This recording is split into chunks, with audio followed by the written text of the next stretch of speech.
I'm John Atack. This is my guest, Andy Nolch. What happened was that we did, I don't know, about 8 hours of interviews over a very brief period of time. You approached me and said that you had been running a podcast about Scientology and that you were thinking of closing that podcast down and that you wanted me to be your final interview on the podcast because you've been reading some of my stuff. And I didn't look into your background at all. We just went ahead and did it. I came to know you, I think, a little bit through that, and I certainly have no bad feeling towards you. And then I was contacted and I was told that you were, I was first of all asked if I knew what you'd been to prison for, which is always a good leading question, isn't it? And so I went and looked it up and I found out that you painted what we in this country call a knob on a piece of grass in a park where a memorial was going to be held for a woman called Eurydice Dixon, who had been attacked and murdered shortly before. And there was going to be a memorial gathering, and you painted I think you said it was half the size of a cricket pitch, which I think is about cricket pitch is 22 yards, I think. Is that right? So it was quite a large penis and testes that you put there as a protest. And you admitted to having done that. You were sentenced to, I think it was 180 hours community service. And you were doing the community service, but under your court order, you were not meant to leave the country, which you did twice. They found out about this. And along the way, you were also caught for importing 7 times the permitted amount of a substance called hermine, which I must admit I'd never heard of. Apparently there is a permitted amount of this substance, which is used to make it easier to take the hallucinogen ayahuasca. Yeah, I can correct you on things, but keep on going. But yeah. I'm working from memory. I had a quick look through various news pieces, and in what seemed a rather dramatic move, considering you'd not actually been prosecuted for the hermine, the judge decided to put you in prison, and you were sentenced 5 months in prison. You served 4 months. And then the hermine charge was dropped to a possession charge, which would not be a particularly significant thing, I don't think. And that was my answer to the question about did I know what you'd been sent to prison for? Is that about what you were sent to prison for? Yes, but it's the whole thing is I'm thinking of doing, now that it's all over, I'm thinking of doing a almost like a 3-hour video explaining the whole situation, because it was a really interesting experience and all the details about it. Like, for example, the memorial in the park, it was actually basically a feminist anti-male gathering in the park. That I graffitied it the day before in an attempt to interrupt their gathering. But it was covered by tarpaulin. Even before the sun, maybe just as the sun came up. Because it was highly monitored, that location. And I probably wanted to put #NotAllMales on the oval, but when I got there and the how the site was monitored changed what I could do. It was the middle of the night and I couldn't just spend 3 hours marking something out. I had to do something really rushed. So yeah, and so it's a political statement. And the drug thing is I think actually was a bit of a carry forward. Like, when they came to my house, one of the policemen was the same policeman from the previous case. I think they like to do things that get in the media. So this got in the media, the drug thing. So it was kind of like a carry forward. But yeah, I'm not like a drug importer or anything. No. Yeah, I don't know, it's kind of if you're right wing in Melbourne, Melbourne's very left wing and communist and stuff. If you're right wing in Melbourne, they literally pick on you and stuff. So that's what I think's happened. And when I went to jail for 4 months, like, you know, to get that 4 month sentence, you really have to do something like major. And I told it, like, just maybe a few people the situation to what happened, and they just wouldn't even believe it. They were just like, that's so ridiculous. There are numerous people who, to get a 4 month sentence, they would have had to have done like another crime again, not just travel without permission, like an actual crime. And it would have to be like quite like severe. Yeah. So yeah, it was very exaggerated. And I had another case, right? And I'm really not much of a rebel. I had no criminal record up to the age of like 29. Yeah. I had another case for driving, because in Melbourne there's speeding cameras everywhere. This is where I say Melbourne's like a police state. There's speeding cameras everywhere. And so eventually it happens to a lot of men in Melbourne, because men tend to drive at faster speeds. Like, I have an old car, like it's an old work van. Like, literally there's stuff in the van. I can't speed and drive aggressively, but I can casually be driving down a hill and just get a speeding ticket. Right. And so anyway, it ended up accumulating, right? Because you accumulate these demerit points. So I ended up losing the license, right? And they stop you from driving for 6 months or something. And because of work and that sort of stuff, and because I just disagree with going along with the system, I just continued driving. And eventually I got caught. Yeah. And so I had that case come up. I ended up getting like a $900 fine, and they didn't ban me from driving anymore, which was great. But the judge, when the judge asked what's his priors and stuff like that, my lawyer mentioned, you know, oh, he'd been in jail recently, because we were saying that was one of the reasons why I shouldn't get my license banned again, because it was like, hey, he's been, you know, because of Corona, wasn't able to work, and then because of jail stuff, and you know, it's not appropriate to keep him away from work and stuff.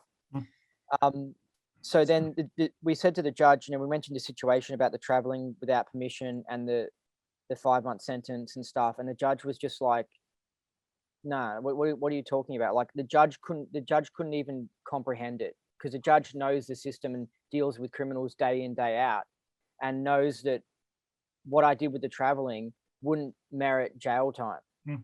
And so then eventually my lawyer said, well, it was in the media. And then I guess the judge was like, oh, okay, so things in the media are treated differently. And anyway, but seeing that judge's reaction of just like that just confirmed it for me totally. And because me and my lawyer, we looked at each other and we smiled, because we were like, yeah, we knew that 5 month sentence was so extreme. Especially since that with the community work, it was 200 hours community work, and I'd almost completed most of it. I'd done about 175 hours. Right. And so if I'd only been on it for 1 week and, you know, refused to go along, that's another story. But if you're actually doing the things required, and you're going to, I had about 3 months left to complete it. I was on target. It was pretty extreme to that sentence, but we appealed it, and it didn't make any difference. It actually confirmed a lot of my conspiracy theories about how the justice system really works and stuff like that. And anyway, it was very educational, and it was quite interesting. And a lot of the time all the time I was locked up, Melbourne was in a lockdown. So it ended up working out quite convenient, because I got out and then the lockdown started to get lifted, and it was pretty good. Okay. You're also fined a sizable amount, which was meant to be for the repair of the grass. How much was the fine? The fine was about 14 grand. Originally it was 22, and that was severely exaggerated, because the angle they gave me, I ended up getting charged with property damage charge, when it should have been graffiti, because property damage is more of a more serious charge. Yeah. Graffiti is very casual, so they wanted to literally, this is what happened. The police literally came to the site and said, we've got to hit him with the biggest thing possible. So they tried to come up with a way of calculating the most expensive way to handle the problem with the graffiti. And they chose, out of the two charges, they said graffiti and property damage, but they're always going to like sort of drop the graffiti in negotiations. They do stuff like that. Whereas I was trying, in the negotiations, I was trying to fight for the graffiti and say, no, it was graffiti. And that's why I was in the court system for so long, because I appealed some of these decisions and fought these things. And I got it down to about 14 grand. Yeah, that was exaggerated, because what they did is they replaced the grass. Instead of painting like green stuff over the grass, green paint over the grass. Like it literally could have been handled with, you know, $250 worth. And people who work on ovals and stuff like that, they know these things because they deal with marking out sports lines and stuff on the grass, and they have to put in white paint and stuff like that. But yeah, they literally tore the grass up and replaced it. And the section that they tore up was like twice as large as what the actual size of the thing that it covered, because it made it about 10 grand worth of grass. Okay. So yeah. Let's come to the, you know, your protest is against the idea that all men are potential rapists. That's the way that has been put by some ultra feminists. That you are not saying that it was a good thing that this woman had been raped and murdered, were you? No. It was very political, and I know it was offensive to the family, and I've apologized to the family. Good. But yeah, I believe that it was the feminists who politicized the event, and it was targeted at them. The actual memorial for her was held, I think, a week later at a cemetery. Which was a memorial on her family's behalf. Who arranged the memorial that you graffitied? Well, these were like literally Melbourne feminist communists. So yeah, it's a real Melbourne thing, because I was also involved with the stand-up comedy community in Melbourne, and Eurydice was involved in the stand-up comedy community. So it was yeah, it was kind of like someone who's not from Melbourne and not aware of what things that were going on. I understand it would be it would come across as very strange and stuff like that. But in the Melbourne comedy community, something had happened like a year earlier where someone threw like a brick through some window, and there was like there's little games and stuff and dramas that go on like online. So yeah, it's kind of like a bit contextual. It makes a bit more sense, but yeah. Okay. Did you meet Eurydice Dixon at all? I might have met her once. I definitely saw her on stage, probably once for sure. And what did you think of her performance? I'm not that into comedy. Like I was, even though I got involved with the stand-up scene, I feel it's been like taken over by leftists, and I think that it's gotten past its use by date. So I got involved looking into it, and I wanted to meet people because I was hosting a comedy show on community TV. And so I kind of was never that thrilled by it. So occasionally, like I would see a stand-up that I would like, but a lot of the time I probably wasn't into people's performances and stuff. But I have seen one or two jokes of Eurydice online, and they're all right. But I didn't think she was too different to many others. Yeah, it's hard to shine in that field. There are a few people who are extremely good. It's a very hard industry, and yeah. So I'm not having to go on any stand-up comics. I mean, it's like it's very high. It's a lot different to someone who's like a carpenter, because it's like they've got all these people. The comedians got all these people watching, and they have to perform at that moment. And it's like, that's a lot of pressure. Like it's very difficult. Oh, absolutely. Yeah. I mean, I had the good fortune to interview Jamie DeWolf last week. Do you know Jamie's work at all? Does he do a bit of poetry? He's a slam poet. And part of his fame is that he's Ron Hubbard's great grandson. Of course, his family never had anything to do with Ron Hubbard because his grandfather had to run away from Hubbard, basically because he was being persecuted by him. This is Nibs. This is Nibs, yeah. So Yeah. he's Nibs' grandson, but he's and he changed his name to D. Wolf.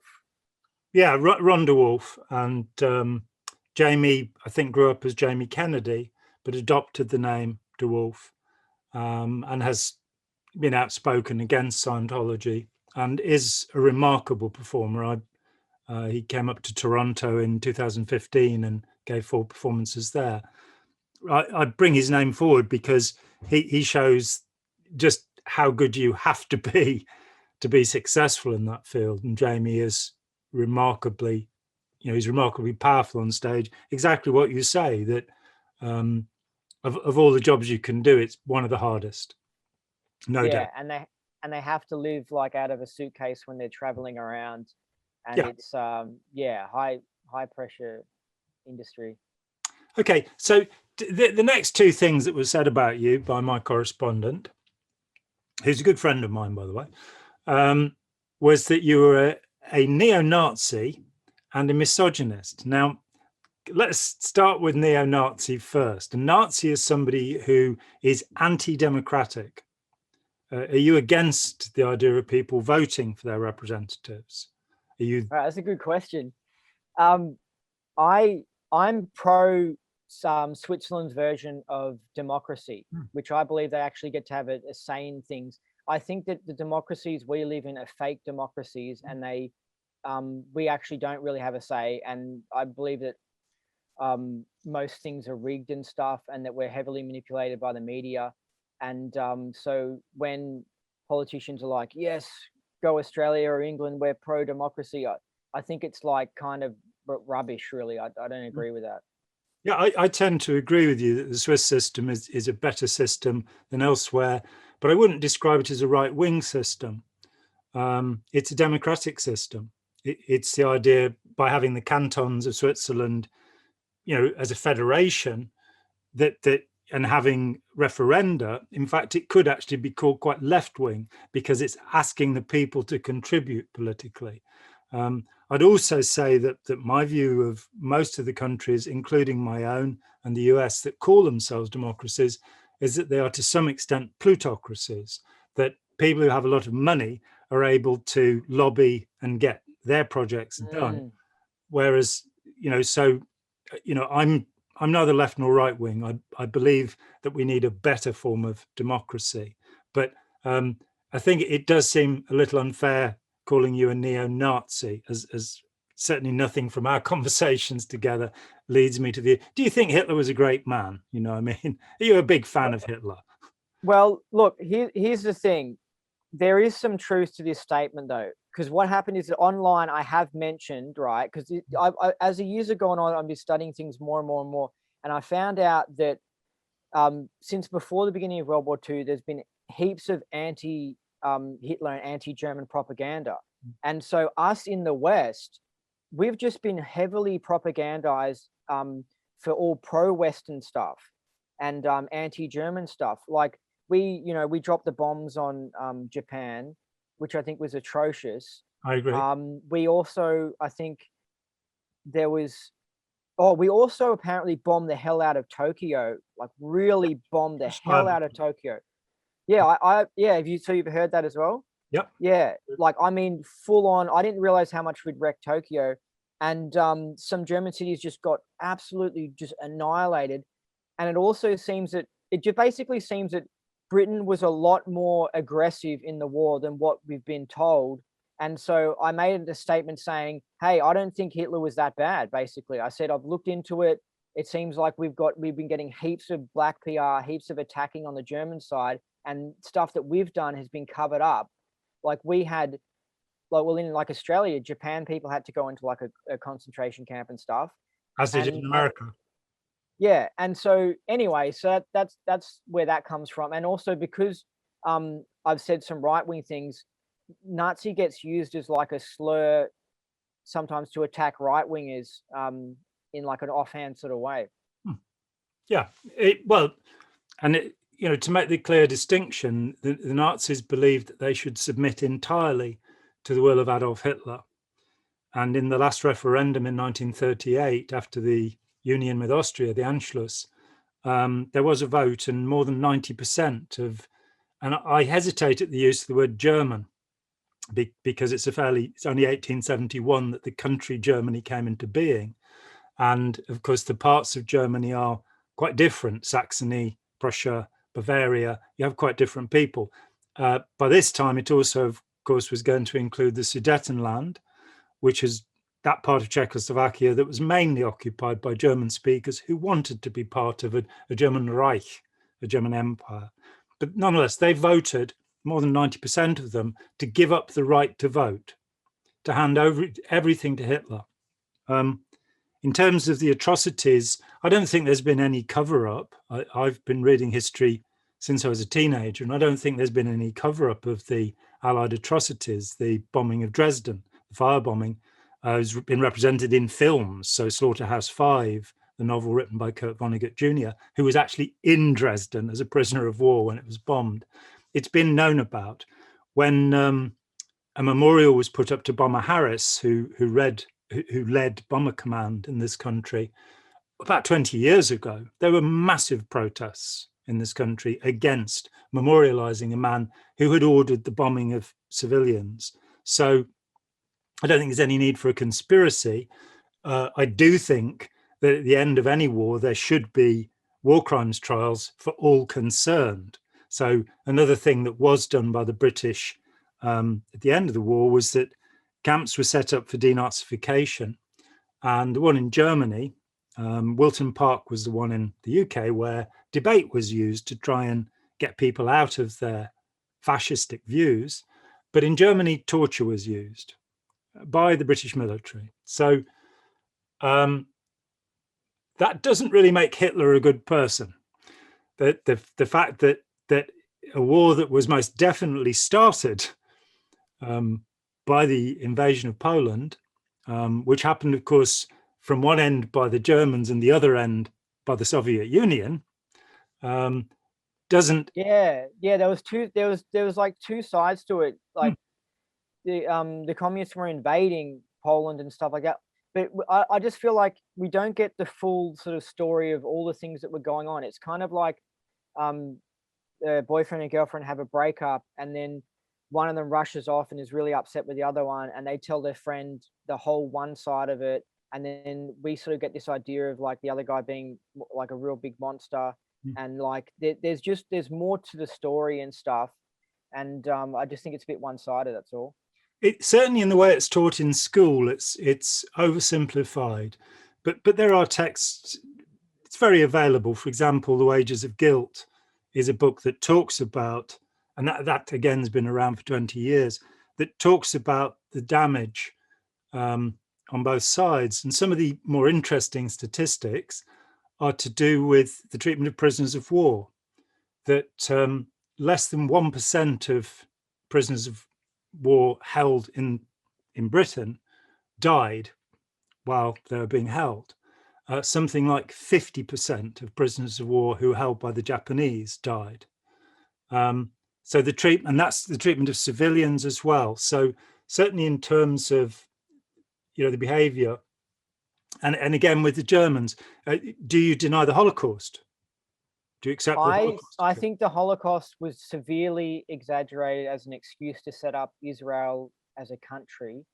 And also, well, what was the interest in setting up Israel as a country? Obviously, Britain, there were terrorist attacks upon the British until the British eventually said, we don't want to do this anymore. What was the benefit of setting up Israel as a country? I don't understand that. Well, I think Zionists want their home country or something like that. And I'm also suspicious that even before the war, some of the Russian pogroms were actually intentional as an excuse to force refugees to go down to Israel or something like that. That's just like a little conspiracy theory I had, but I was suspicious of that. And I just recently heard Jim Mars in a book mention that. I don't know who said that, where he got that from, but I thought, yeah, I was suspicious about those pogroms that was being used as a way to mass move people, Jewish people, back to the home country. Israel to help set up a country there. But yeah, I don't know. They I guess they just want to have their own home country. Yeah, that's true. It's a subject I've researched in some depth and written about, because I was asked to write a chapter for a book called Anti-Semitism and Psychiatry, along with Steve Hassan. And I sort of stopped at the term anti-Semitism, and I wanted to understand more deeply what that might mean. Quite a lot of my friends are Jewish, and I long ago came across Arthur Koestler's 13th Tribe, 35 years ago, where Koestler says actually probably most of the people who emigrated to what is now Israel, to Palestine, had no ancestors there. They're the ancestors of people who were the Khazars, who found themselves in the 9th century caught between Islam and Christianity, and the whole kingdom converted to Judaism. This is a historical fact. Yeah, I heard that. Yeah. And so I looked into this. I've got a very good book by a guy called Shlomo Sand. He's a professor at Tel Aviv University. This is his book, The Invention of the Jewish People. And he puts together, there is no such people. The Jews are not a genetically coherent group of people. They're not a religiously coherent group of people. The people we call Orthodox Jews date their practices only back to the 17th century, the ones with the hair and the hats and all of that. And there are Reformed Jews and all sorts of sects. The idea of Zionism started in the 17th century, quite early on in the 1620s, and it was not a Jewish movement. It was a movement amongst English Puritans, because they believed, interpreting the revelation at the end of the Bible, they believed that only when all of the Jews had returned to Zion, which of course means Jerusalem, that's all the word means, only when all the Jews had returned to Zion and been converted to Christianity would Jesus return. And so there's a movement that starts in the 1620s, and it takes another 250 years before anybody Jewish joins into it. It's a Christian movement, Zionism, to get people back there. This is quite profound. Have you heard of Ord Wingate? No. He's well known for the group called the Chindits in Burma, that during World War II, he led a force into the Burmese jungle to fight against the Japanese.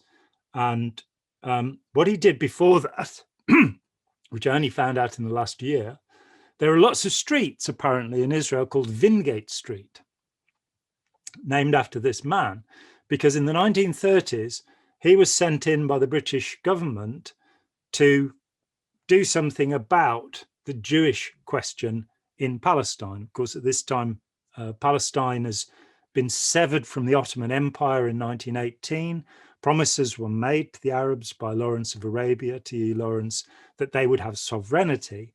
But in 1917, you have the Balfour Declaration, which says there will be a home state within Palestine for the Jews. It's declared by the British government, but then nothing very much is done about it. Wingate is sent out there, and he actually trains Jewish settlers in how to fight terrorist activities against the local Arabs. And massacres happen on both sides. Terrible things happen on both sides. What is underneath this for Wingate, however, is he was a member of a group called the Plymouth Brethren, who are Puritans who, for a long time, had wanted to see the return of the Jews to Zion because they believed that Jesus would come back. This same set of ideas, end days Christians in the US, may well have influenced the Iraq wars and all sorts of activities in the Middle East, because these people want to see the Jews back in Jerusalem so they can be converted to Christianity. So I'm not putting aside any of the odd ideas. In terms of emphasizing the consequence of the Holocaust, again, it's an area that I've spent a long time working on, because as a teenager, I became interested in two things: How could Jack the Ripper have done what he did, the individual psychopath? And how could the German people have supported the regime of the Nazis?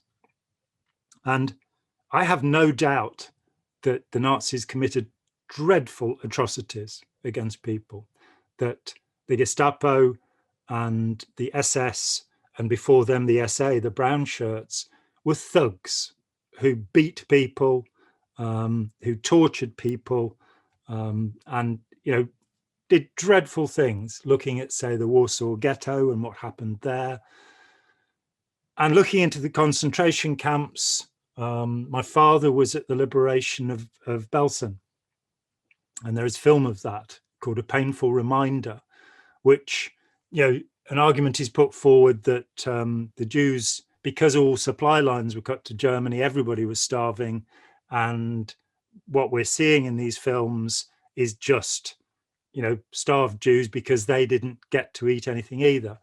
But in the film A Painful Reminder, the British Army made the local Germans actually bury the bodies of the Jews. And you can see that the local Germans are healthy enough and well fed enough to be able to do that.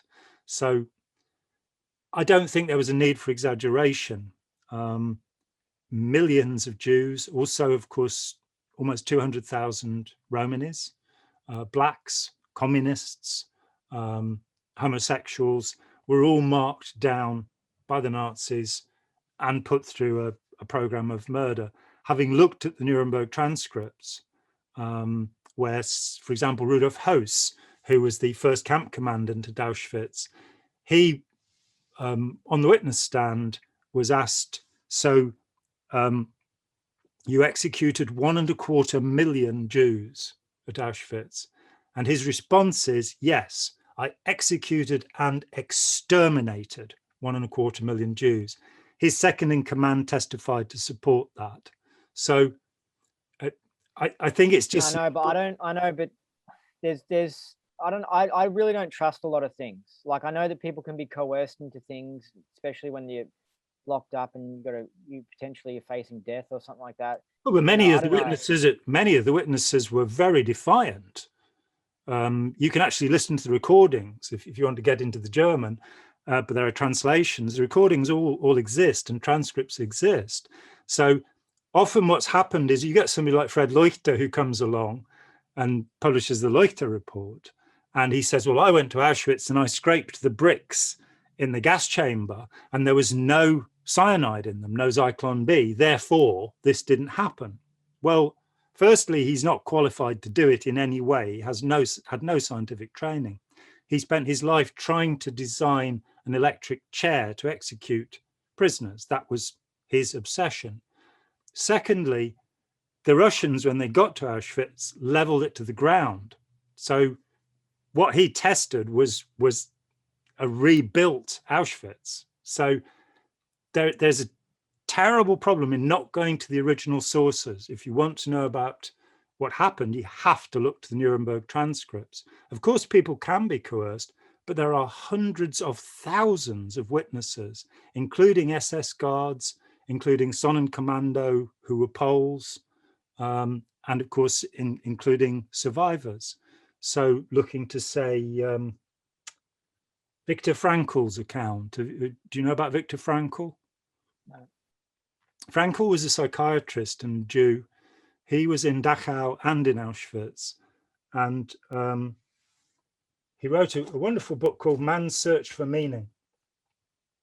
And in that book, he describes his experiences in Auschwitz and how he used that to develop a more humanitarian approach. So he didn't come out embittered. He developed a subject called logotherapy, which basically tried to take the kind of what he saw as the anti-spiritual views of most psychotherapy, much of it coming from Freud, who was also Jewish, but like Frankl, not a practitioner of the faith, and trying to connect that to people's spirituality and say, look, if you believe in a certain spiritual thing, counseling or psychotherapy shouldn't undermine that. Bruno Bettelheim is another survivor of the camps who went on to become a professor and do work.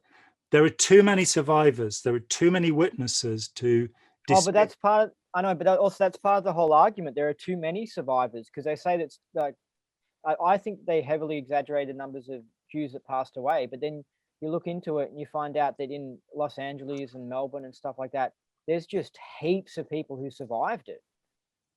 Well, yes, when you're going to kill 6 million people, if you leave 500,000 surviving, it's still, not that great a number.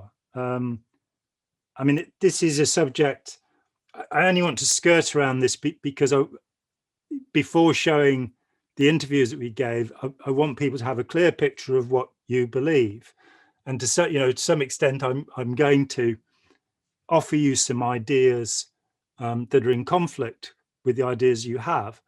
But this is I'm not seeking to exit you from your beliefs. I would strenuously recommend one particular thing that I learned when I left Scientology.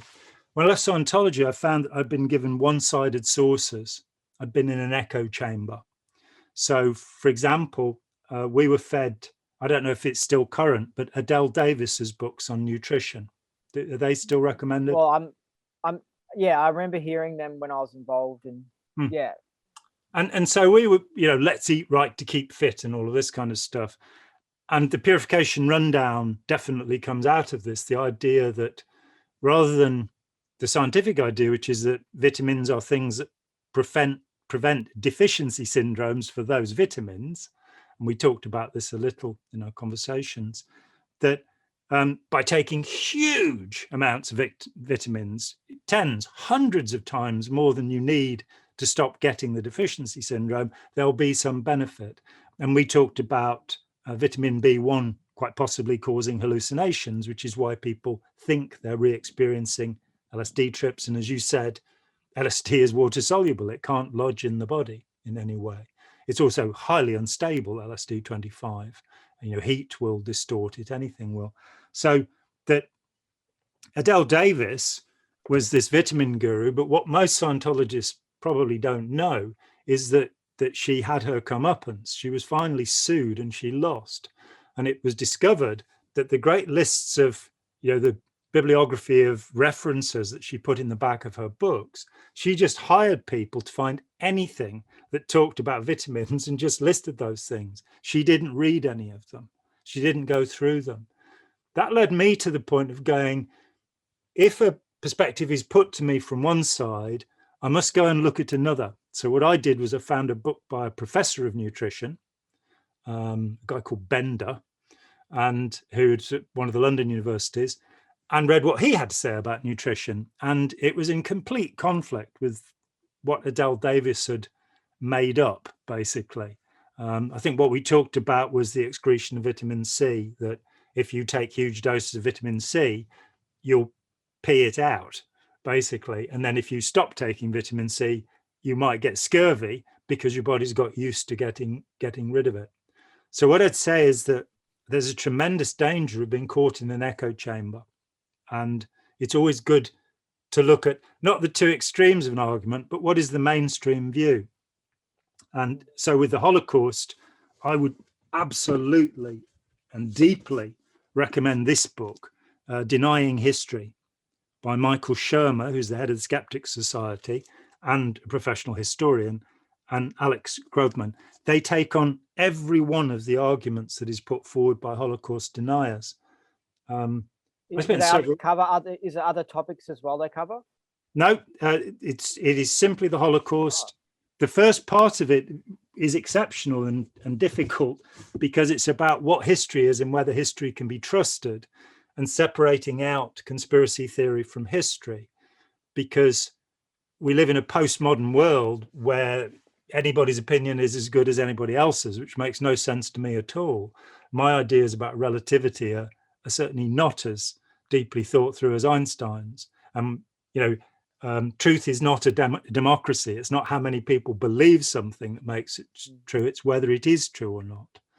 So with Hitler, the first animal rights legislation was enacted by Hitler. Hitler was a vegetarian. He brought the best road system in the world to Germany. There are all sorts of things.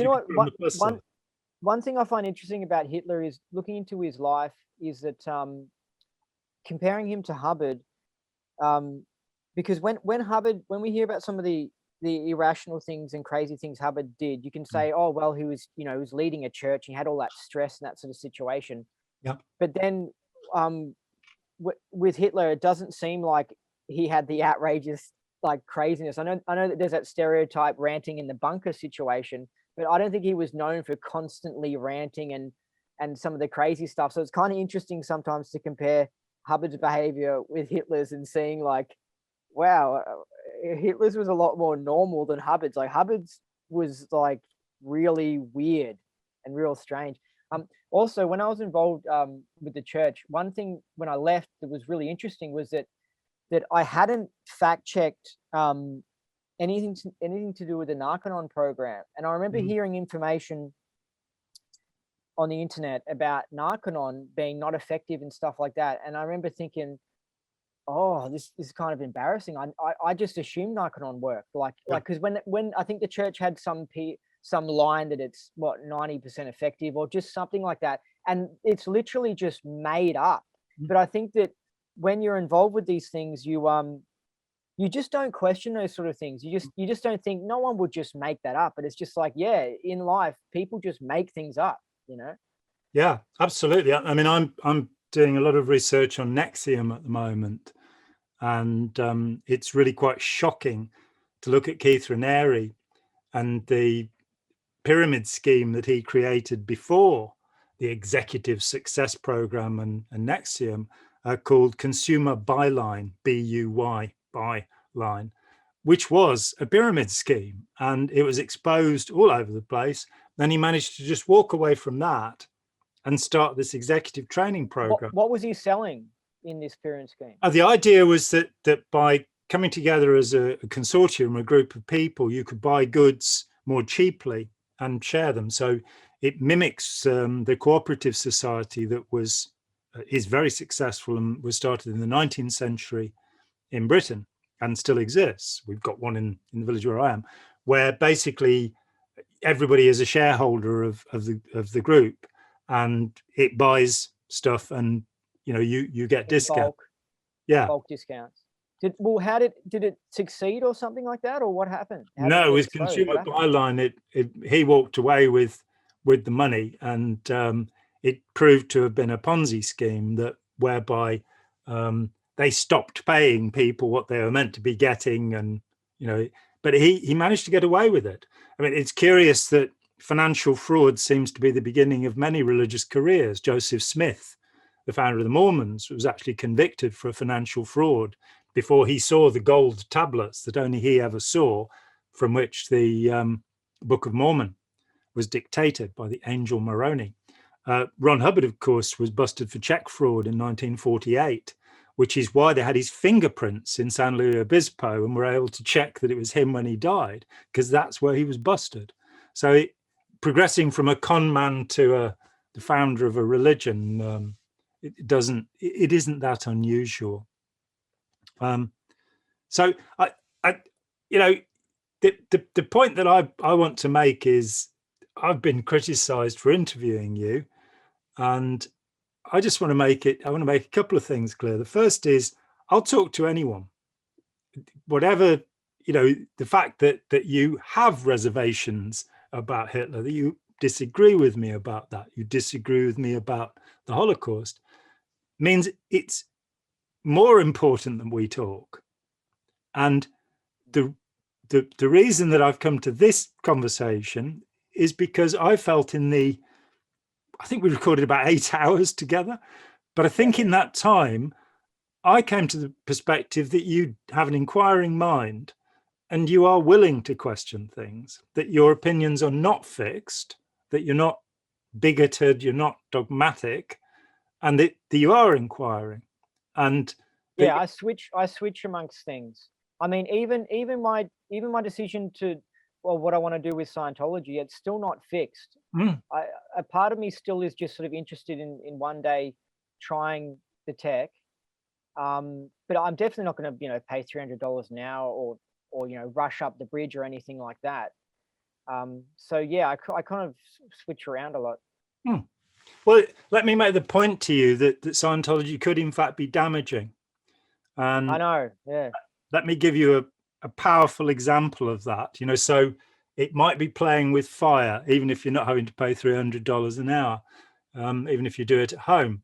That one of the, for me, very interesting aspects of Scientology is past life regression, which of course is found in all sorts of other places. It wasn't original to Hubbard. It had been a big newspaper story, the Bridey Murphy case in the early 1950s, which Hubbard latched onto. And Bridey Murphy had memories of a past life, and it exploded, this story. It was all over the news in the early 50s in America. And eventually it turned out that all of these stories actually belonged to this old woman she'd known. And she just put them forward to get the popularity. Fine, whatever. The problem is that when people come to believe that they've had past lives, they start to generate memories. And I believe, from interviewing many people, that it can interfere with the process of your own memory, of your own certainty. It's rather like if you start believing your dreams, if you start thinking, as Freudians and Jungians do, that your dreams are an important part of your thinking process. And if you start believing your dreams, then you can start believing things that aren't true. This brings us to what, to me, is the essential idea, which is the idea of certainty. William James, the founder of one of the founders of social psychology, writing at the very beginning of the 20th century, starts talking about this thing which he calls noesis. And this is the feeling of knowing. The example I always give, when I was 17 years old, I spent a couple of hours talking with a born-again Christian, because I'm, as you noticed, a very talkative human being. And he was trying to persuade me that Jesus Christ was my savior. And I was not convinced. And I just happened to have recently reread the Gospels. So I was quoting stuff back at him in a probably very annoying and irritating way, but, in a friendly way. And eventually he backed away from me, and it's about 2 hours on, and he said, "I don't understand the Bible, but I know it's all true." That kind of knowledge is true for all of us. All of us have beliefs which we want to be true. But if we're to make any progress, and I don't think auditing is in any way necessary to make progress, we have to challenge those certainties. We have to say, is what I believe really based on evidence, or is it based on belief? And yeah. Go ahead. Well, that's just a really good point. You say want to be true, because that's what I noticed about how people can get enamored with Scientology. I do think it's like people fall in love with it and they want it to be true. They want the clear state to be true. And that's how cognitive dissonance seems to occur. Because if they didn't really want it to be true, then the information that they see online or something could affect them. But when they want it to be true, when they want Hubbard, this fictitious character that he created, of like the world savior, when they want that to be true, then it skews everything. It just changes things, Yes. So yeah. And he got the greatest story, really, because he came along and he said, "Oh, you're a superhuman and you know everything, and all you need is to do these procedures and your knowledge of everything will return to you." And as we said before, if past lives, if there was evidence for this, if somebody could say, they'll start speaking in 15th century French, or whatever dialect from whatever place, then there'd be some evidence. There is no shred of evidence, even, and there's censorship as well. The book Have You Lived Before This Life, in the first edition, names all of the pre-clears that went through it. But after Cyril Vosper had published The Mindbenders Attacking Scientology, all of the names were taken out because he was one of those people. Curiously, Cyril, to his dying day, still believed in reincarnation, but he believed in it because of the sensations he felt during auditing. And I'd say that there is a danger to the memory, and the memory is the most important faculty that we have. If I can't remember things accurately, and the evidence is that we don't tend to the Ebbinghaus forgetting curve, which I mentioned before, the evidence is that the older we get, the less accurate our memory will be. So anything that interferes with that, anything that gets us to develop false memories, and that kind of bizarre thing with Scientology where it's, well, just say the first thing that comes into your head and we'll see if it reads on the e-meter. So you get this secondary thing. One is moving into a land of illusion, a land of fantasy with Scientology. And I think that's the danger of one set of processes, the memory processes, but you've then got things like the objective. I know. Sorry, I was going to say you then get like the OT levels with the entities, and that takes it to a whole new level, because it's like you got to think, what's the point of doing these things, you know? And learning about, let's say you have a past life, learning about memories from 1800s, they can be useful and stuff, but then you think about the entity thing and you go, is there any, like, it's like you got to be practical. What's the point? What do you get from it? You know what I mean? It's like, what do you get from, like, and so that's why it's kind of funny with the entity thing, because it's like, whoa, that's a whole new level, because it's like, what are you remembering there? What are you getting from going into this area? What are you getting out of it? You know? Yeah. And what you're getting, and as Hubbard, you know, in his dying days, when he talked with Serge Fouth, and you can find some of that in Lawrence Wright's book, Going Clear, that Hubbard started coming apart, believing he was made up of all of these little beings. And I think for me, one of the great things as I kind of decompressed from Scientology, because I was a thorough believer, and I was had more commendations than KRs in my ethics file. I only had a couple of KRs in 9 years. So, you know, I was considered an ethical, good Scientologist. Never done a PTS rundown, never been forced to do an OW write-up, you know, none of that stuff.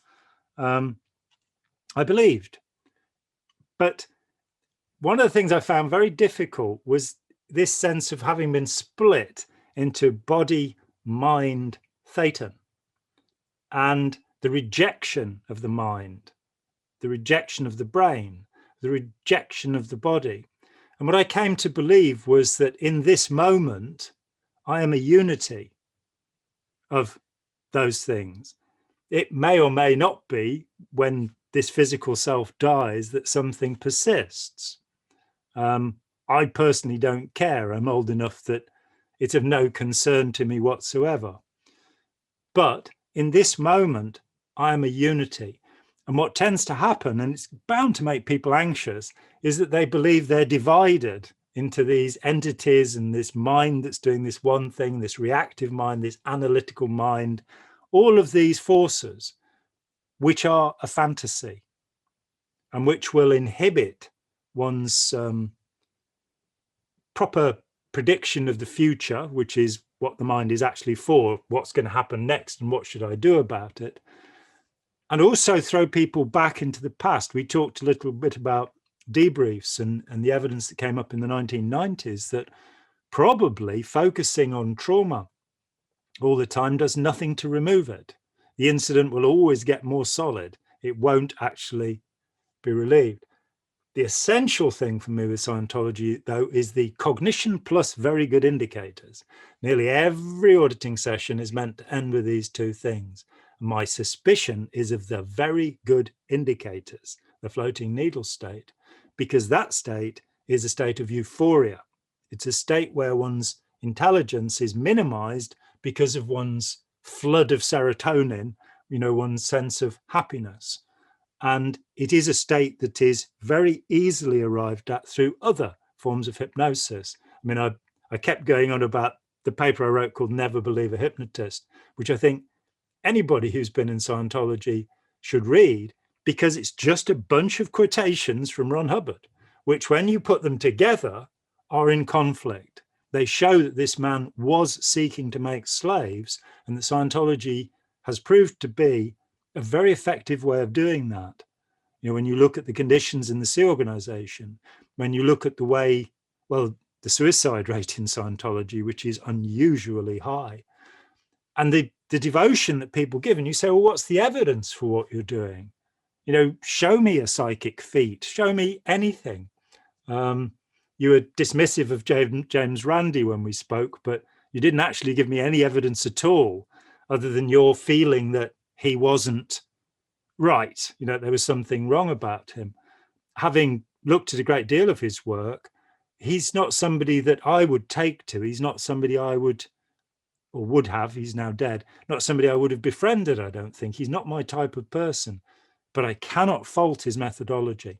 When he took the things that Uri Geller had done and duplicated them and showed how to do them, and was able to fool psychic investigators at every stage, it made me go, he made a great contribution. And in fact, I went to after we'd spoken, and Randy wasn't monitoring the $1 million prize. Other people were put up to do that. And no psychic ever managed to, it made more than a slightest attempt to claim that prize. That we're meant to have these thousands of operating thetans out there. Come on, $1 million would have been useful. But have you ever seen a Scientologist perform a psychic feat? Not really. But I still, from what I've experienced, is just there was two things with psychic stuff. But before that, I want to mention how in Scientology we're given this idea of that your thoughts create reality, right? Yeah. So let's say that's true. Let's say that's true then. So if they're sitting down every day, their thoughts is creating reality of the body thetan stuff, and then ends up creating that reality. Yep. And then the person has the problems with the split mind and stuff like that. And I don't know. I just think that, yeah, if I sat down every day and had like a Celine Dion song, like if I thought it, I could possibly get that song continually playing in the background while I'm doing anything, because I'm continually adding to it. So this might be the effect of how some people end up going crazy, because there was two people who I knew when I was involved with the church, specifically, I think, who had problems with hearing voices after doing the OT levels and yeah, anyway. Yeah, no, I think it's a very valid point. I mean, the one I'd point to is that basically if you're taught a system that explains things, then you will use that to explain things. And the one that fascinates me is the missed withhold. The idea that if somebody is critical or hostile, it is solely because they think you might have thought, found something out about them. Now, coming from, and you're right, coming from, it was a perfect way to take out your enemy or to silence critics, or it's just classic, isn't it? And so you get this, and that leads ultimately to the Truth Rundown, this astonishing situation that where something has happened and it disagrees with what David Miscavige and the tech says. And so you have to go through a rundown until you determine that it didn't really happen. And this is just, we are on the verge of madness here, that people are being manipulated. A long time ago, an Australian friend of mine who'd grown up in Scientology said to me, is it true that reality is an agreement? And my answer is very straightforward. It is, if you're the hypnotist. But to the rest of us, I'm afraid, no, that the world is out there, whether I believe it's out there or not. And, it's going to, the rules of physics are going to apply, whether I believe they apply or not. And until a Scientologist can levitate or actually prove remote viewing or do any of these things, it's a fantasy. And it's the fantasy of a deluded mind. It's the fantasy of a psychopath. And if you walk into that mind, there's a risk there. In terms of self-improvement, I would say Scientology points totally in the wrong direction. It is a form of magic. It's a form of learning how to control other people without their agreement, which is not ethical. Scientology is fundamentally narcissistic. It makes people assume power for themselves, and in my experience, and probably yours, be quite willing to exploit others for their own benefit. It is not an ethical system. It is not a compassionate system. It's not humanitarian. It is, in fact, antisocial. Yeah, and also there's a big difference between, I don't know what it is like today, but back around 2012, it was really quite it was quite epic. I think you would have been absolutely shocked if you saw some of the events. Because I think what happened was that with the Ideologue program, what's his name, COB or whatever, really increased the regging on that massively. So the public couldn't really afford these expensive churches, but they really got in there and they really regged hard for cash, big time. And if you weren't a cash person, then they regged hard for joining staff, big time. And so really, like, seriously, they're pulling people off course. There was events like every week, every weekend. It was really, really aggressive. But then when the Ideologue opened up, the events continued with the regging for money, but it was for the IAS. And that was, and when I saw that, I was like, whoa, hold on a second. You've just drained the Melbourne public, basically. You've drained them. And then now you're asking for more for the IAS. And when I saw that, I was like, whoa, that's really, wow. And I spoke to someone who was involved in the 80s, and it didn't have that level. Like, it really upped it to a new level. In fact, I think that he did it so much, they made it so extreme, that I actually think these days they probably don't do it that often, because they really realized, whoa, we've scared everyone away from coming to the org. It's cyclical. It happened in 1974 in the UK in the Battle of Britain, when Alex Sibersky, commonly known as Berserksky, came and made people write postulate checks. So you wrote a check saying that next month you'd give them £500. About half the membership left.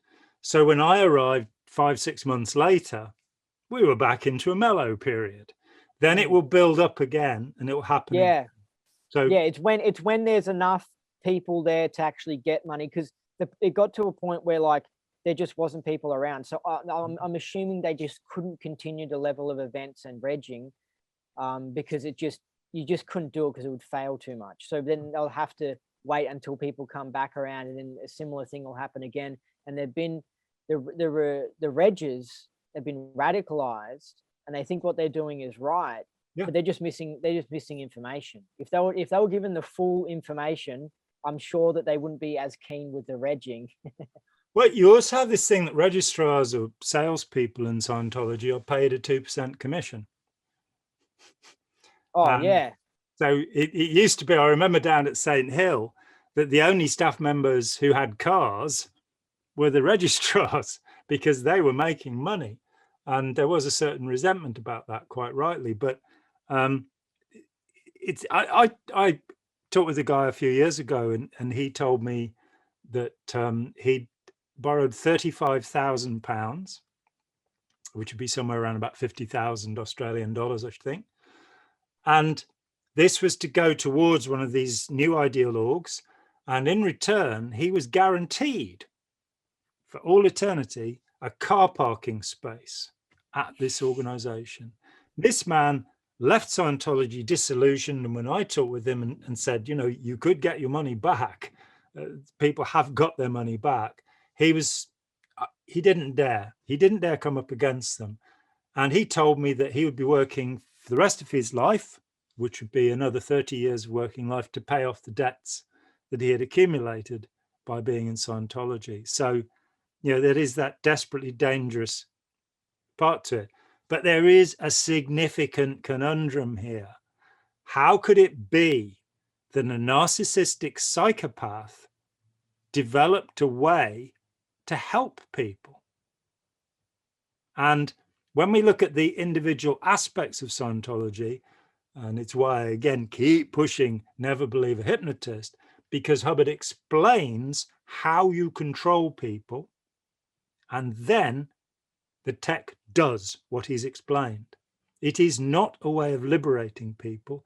It's not a way of making relationships better. It's a way of destroying relationships. It's not a way of increasing affinity and friendship. It's a way of focusing people on making money. Remember the governing policy, the policy letter called governing policy. Governing policy of Scientology is make money, make more money, make others produce so as to make even more money. Making money is the function of Scientology. And that money, when I heard about Hubbard, I talked with people who smuggled money for Hubbard and took it out of his Swiss bank account and, had to cross borders with it illegally. And at the end of his life, living in his little trailer, because he kept changing his mind about what his house should look like. He wanted it Mexican one week, he wanted it Japanese the next week. And the builders kept on going in, hundreds of thousands of dollars being spent to create the new look that Ron wanted, while he lived in a trailer. That trailer was lined with briefcases. Each of those briefcases contained $100,000 in cash. Meanwhile, the organization members don't have toilet paper. So the thought that a man with this kind of mind would be, benefiting humanity with a technology that would create salvation, no, it's just not possible. It's like suggesting that Hitler was really trying to liberate the Jews. That was the real plan behind what he did, and it just went a little bit wrong. I think it's strange the normal sleep schedule. Like, I don't know, I just feel like if I was running a cult, I would have normal sleep schedules. I'll provide better quality food. I'll do certain things but it seems like he's sort of shooting himself in the foot. He's causing himself his own problems. But if he was crazy, then that's what you expect from a crazy person. And we talked about the complexity of his craziness. He was an exploiter. His whole life, right from being a child, he exploited people, and he made up wild stories. I mean, when Russell Miller went and interviewed Hubbard's aunt, Margaret Roberts, and because he grew up in the house till he was 12 with his aunts and his mother, didn't see that much of his father, and the house was presided over by Lafayette Waterbury, who was a veterinarian, and owned a quarter of Montana, according to L. Ron Hubbard, which was in fact 120 acres, but let's not worry about numbers. There's about 9 million acres in Montana. But he keeps on telling the story about being a blood brother of the Blackfoot Pekuni Indians. One place he's 2 when this happens. Imagine being a full-blooded brave of a Native American tribe at the age of 2. I mean, this is quite something. Another story, he's 4. Another, he's 6. Margaret Roberts, when asked about this, and he's in the same house as her pretty much every day from the age of 6 months to the age of 12 years, she goes, "No, I don't know anything about the Blackfoot Indians. There are none anywhere near here." So this is a liar. This is a man who makes things up. And the biggest lie is the idea that Scientology is a beneficial counseling system. It isn't. It hasn't produced clears, releases, OTs, as we've agreed. And the benefit is that people get very good indicators. They feel euphoric. They get wins. And when you take those wins apart, you start getting into craziness. I mean, I know a guy who's a multimillionaire, and he's deposited a huge amount of money in a bank account, and he's going to memorize the number so that when he, in his next lifetime, comes along, he can access that money. Well, that's about 20 million that the Swiss bankers are going to be keeping. Yeah, it's going to be used for investments. Will just be sitting there. That's like in Scientology, where you got that account where it's undelivered services, and it's just like $500,000 just sitting there, people's money that they of people who have left, and they're not using that. It's just sitting there, because I actually saw those figures in the Melbourne church, and I think it was probably 700,000 or something just sitting there, and nothing's going to happen to it. And but that we were trying, they actually wanted us to try and recover them, to get them back on and stuff. And it's like, Nah, it's probably not going to happen. No. And one thing I'm really interested about is the Fletcher Prouty stuff and Hubbard's intelligence connections. sure. Because I'm sus that the CIA was involved, or naval intelligence or something with it, possibly protecting Scientology. I mean, I just think that I'll be surprised if Joe Blow went and started Scientology and could get away with what Hubbard got away with. It's a little bit odd what he got away with. It is, but the presumption that the US government system is a perfect and functioning system. Let's take a look at that. Let's look at the CIA's attempts on Fidel Castro. That the exploding cigar, or putting thallium salts into his socks so his beard would fall out, nobody would follow him. Look at the Bay of Pigs, where 1,800 Cuban expats are sent in and landed to fight an army of 200,000 people. So the first thing is, the CIA is not really a tremendously sensible organization. They've done all sorts of stupid things. And so expecting them to set up something, if you get into the stories about MK Ultra, my favorite is about the guy who they set up experiments and to see what LSD did to people. LSD, of course, leaked into the world through the CIA, giving it to people like Ken Kesey and students in the early 60s in the US when it was perfectly legal. But they experimented on lots of students. And one of the first programs, the guy running it, what they were doing was they were getting hookers to bring in their clients, and they'd be watched through a two-way mirror to see what happened to the clients when they were given LSD. So the hooker would spike the client, and the guy who was running the experiment put in an expenses request for a toilet to be fitted so that he wouldn't have to leave the room at any point. So you've got this idea of this CIA man sitting on a toilet watching a hooker with a guy who's out of his head on LSD. This is the level of competence. So the presumption that there's somebody somewhere that's making, John Foster Dulles or whoever is making things happen. No, it doesn't work that way.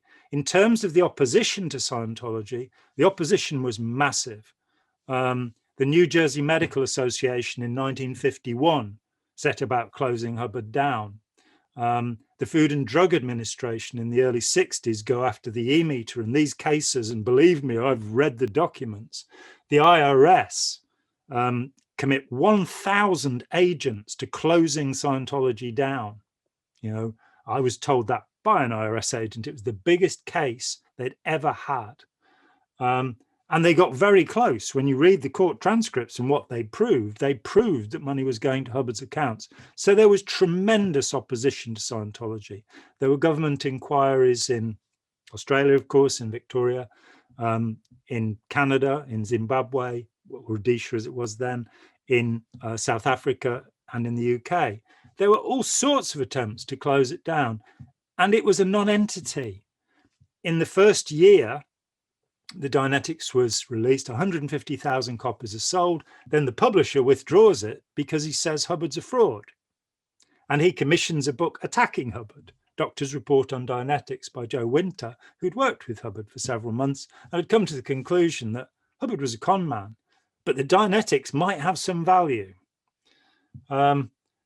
So I don't see any involvement of intelligence agencies. What if there was money laundering? What if it was used for money laundering? What if it was used for potential mind control experiments and seeing how the masses react to certain things? Well, believe me, I did investigate this and went through a lot of documents and talked to a lot of people. Money laundering, Hubbard was not safe with money. If you gave him money, he spent it. He managed to, the 5 original foundations, 2 of which, by the way, were run by psychologists. His problem with the psychs arose in 1951. It didn't go all the way back. Another of them by a vice admiral from the Navy. He spent all of the money. So there was no money laundering going on. Huge amounts of cash. 150,000 people buy this book, and all the money's gone by the end of 1950 because he's spent it. So nothing. I don't think there's anything there with money laundering. In terms of it being a front for intelligence, we talked about this, and you have to go back into the Fletcher Prouty stuff. Now, I've been through it. As I told you, I went through all 800 pages of his naval record twice. The second time with a friend who had served at the same time. Prouty's key argument was that the number 16 occurs on all of Hubbard's orders, and this is a code meaning US Navy intelligence. Now, hold on a second. On all of Hubbard's orders of, oh, you mean his orders within the Navy? Yeah. Oh, okay. So it's like it could be his identification number, like 007 or something like that. Is that the it's a number. When you look at Scientology bulletins and policy letters, they follow the form of US Navy orders. So at the top left-hand side, you've got what is in fact relevant to the individual they're being issued to. And on Hubbard's orders, you will always find the number 16. And Prouty said... You're not talking about tech bulletins here, right? Well, I'm saying that the forms that the US Navy used, like the Sea Organization, the Org Board, there are all sorts of things that Hubbard just moved over. And one of them is this encoding that happens at the top, like Senocon and BPI and all of these things that he would put at the top of bulletins and policy letters, which were about the distribution. In this case, in naval orders, what you'll see is, who it's coming from, where it's going, the rank of the person it's going to, and what part of the service they're in. And the number is the part of the service they're in. Fletcher Prouty's strongest argument was, and I went through everything Prouty did. He was being paid $1,000 a day as a consultant by Scientology to do this. He's also one of the architects of the deep state argument that now plagues us through QAnon and draining the swamp and all of that kind of stuff. But he argued that this number proved that Hubbard had been a member of US Navy intelligence, and the number says, ignore this file, it's sheep-dipped, it's a false file. Well, there's a problem with it. And the problem is twofold. In every issue of a Navy file, about every 100 pages, you get a list of, it's a glossary telling you what the numbers mean. The number 16 means US Navy Reserve. It means somebody who enlisted before the war started and was put on the reserve list so they could be called up. And Hubbard had indeed enlisted because he wanted to get a job in public relations so that he could avoid military service. That's, we've got the applications, we've got the letters he wrote. He wanted to be in PR because that would be nice and safe because he was a coward. The number 16, so that's what it says inside the Navy file itself. 16 just means he was US Navy Reserve. The guy I went through the folder with showed me his Navy records. He was served during World War II as well. And all of his orders also have the number 16 on them. He was not in US Navy intelligence. He was in the US Navy Reserve. So that confirmed that the major plank of Prouty's argument was fake. But the second point that has to be made, and I did make it when we spoke before, Russell Miller points out, if you were an honorable intelligence agent doing your work and somebody was creating a false file just in case the Japanese could get into the filing system and look, then surely you would make a bland and friendly false file. You wouldn't have a file that's absolutely full of admonitions. What's more, when we looked at the admissions, the affirmations, Admiral Braisted is mentioned. And Braisted was the man who said that Hubbard was not fit for command in the supposedly sheep-dipped file. Why would you make up a negative file about somebody And then we get to Thomas Moulton, who testified in 1984 at the first Armstrong case in Los Angeles. Moulton was the second in command on the ship where Hubbard fought his 55-hour action against a magnetic deposit off Cape Lookout in Oregon, of 12 miles off the Oregon coast. And he was with them on the so-called shakedown cruise, which was the only time that Hubbard commanded a vessel. When they got down to Mexico, they shelled the Los Coronados Islands, which were uninhabited, fortunately.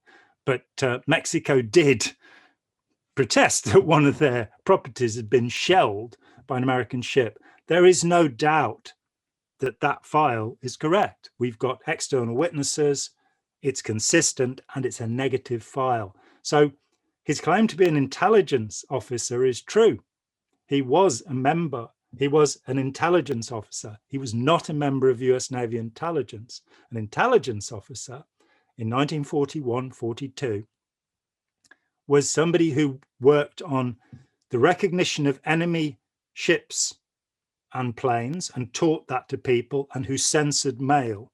And indeed, the record shows that after he was posted to Australia, he was posted back to the office of the cable censor. So his job was censoring letters. And then he has two brief commands. And in both of them, he is criticized for his poor behavior. He's not deemed fit for command. It's all consistent indeed with things he himself would later say. So what about there is no connection. Isn't there I think Fitzpatrick said something about I have to read whatever was it a letter that he wrote to a court or something about his theory on Hubbard being an agent? Is that what he did? Was it a letter? It's a file that was prepared for Scientology. I'm not aware of it having been submitted in any court cases. I didn't speak out at the time because I expected to be called as an expert witness against Prouty when they used the material, and they never did. Okay. Yeah, so is it easy to find this thing that he wrote? Like, how many words is it? I haven't seen the Prouty documents for many years.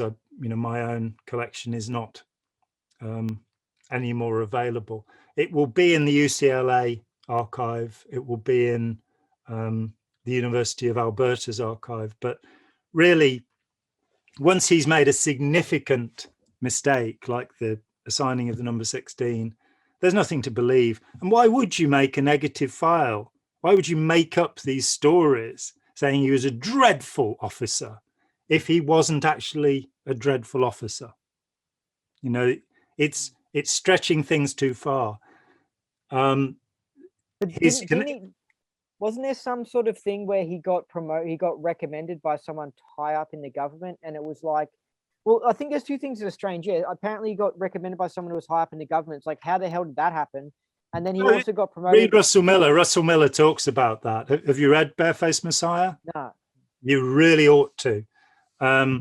Russell is one of the premier biographers in the world. He was the highest paid journalist in the UK when I worked with him. He worked for the Sunday Times. He'd already written about Getty and Hefner.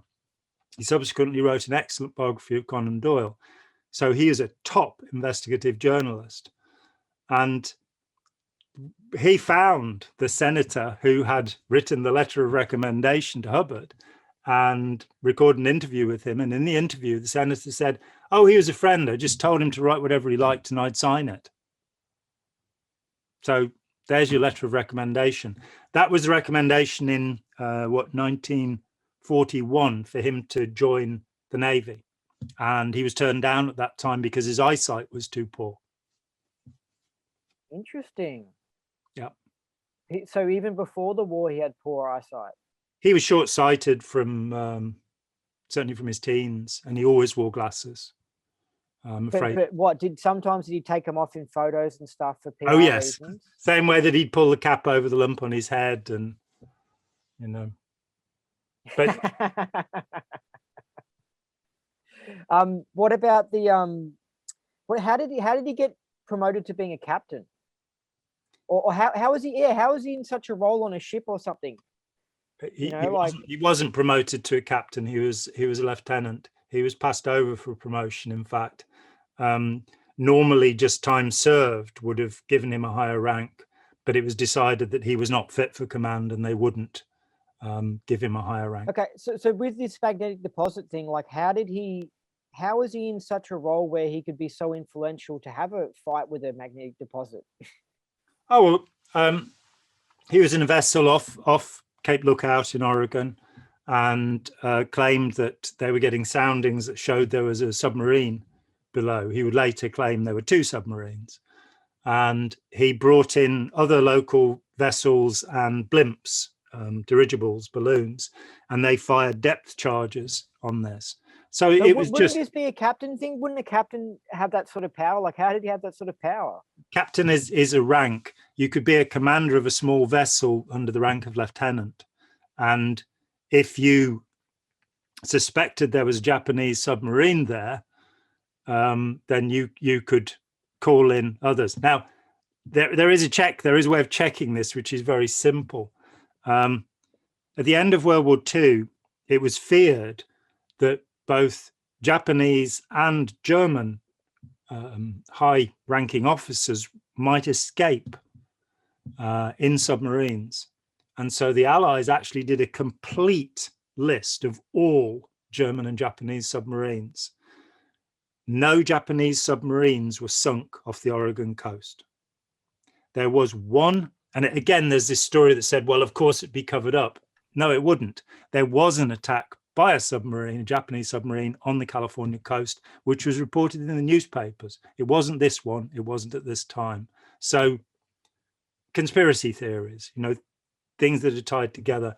When you dig into them, there was a complete investigation. It's all in the records. I absolutely recommend that anybody, before they start talking about what may and may not have been, go and get the records. You just apply Freedom of Information. You can get his Navy record. You can get his dad's Navy record, Harry Ross Hubbard. You can get his Veterans Administration record, where you'll find a letter where he is pleading for psychiatric treatment because of his mental ill health in 1947. It's all there. It's all in the records. You don't have to, this is what I'm saying about research, when you can get to a primary source. If you want to know about the Holocaust, read the Nuremberg transcripts and read Schirmer about Nazis who later, knowing they could go to prison, confessed to what they'd done because of their consciences. Don't read Fred Leuchter. Don't read, secondary sources. Even me, take my read Let's Sell These People a Piece of Blue Sky, but check my reference notes and do the same with Russell Miller. And you'll find when you get into the records, they are absolutely consistent. What's more, with Ron Hubbard, anybody that's into this should listen to the lecture, Introduction to Dianetics, the 23rd of September, 1950, because there Hubbard gives a remarkably truthful account of his earlier years. He admits he failed his university course. He admits he's not a nuclear physicist. There is no mention of his studies with gurus in the East. And again, you can get the original documents. Hubbard wrote journals. There are handwritten journals from his 2 teenage holidays in China. And it's what he wrote at the time. Scientology submitted them into court in 1984, and they were horrified when I got copies of them because they were meant to be under court seal. But, he would later claim to have studied with gurus in Tibet. He never went to Tibet. In Mongolia, there aren't any gurus in Mongolia. In India, his first visit to India was the airport in Calcutta in about 1953. And in China, he did visit China. But in the 2 journals, which are a complete record of every day he spent on these 2 holidays, the only mention of gurus is handwritten. He says, goes to a lamasery and he says, the monks had voices that sounded like bullfrogs. That's his whole observation about studying the mysteries of the East. He's a con man. There's no need to weave stories around it. The documents exist which prove he was a con man. But with the agent theory, though, they will hire con men to do stuff for them. No, they'll hire con men to do hits, but they sure as hell won't hire them as agents, because a psychopath, it's like the notion that you use psychopaths as soldiers. No, they'll frag their officers. You know, they won't follow orders. They'll do what they want to do. So no. Occasionally con men will get into such organizations, but you know, it's a pretty slim idea, isn't it? Because he was a con man, they might have hired him. The only route he had to intelligence, which we talked about before, was Robert Heinlein. And Heinlein did have top security clearance. So actually did Jack Parsons. What was he doing then? Because he was just a sci-fi author. So what intelligence activities was he doing? Oh, he was a high-ranking Navy officer, and because of his scientific background, he had clearance. And what was he? And what was he doing though? I don't know. I know that he had clearance, and that's the only reason that I can think of. The first and rarely talked about, mind control operation put forward by the US government was in the US Navy, and it was called Operation Bluebird.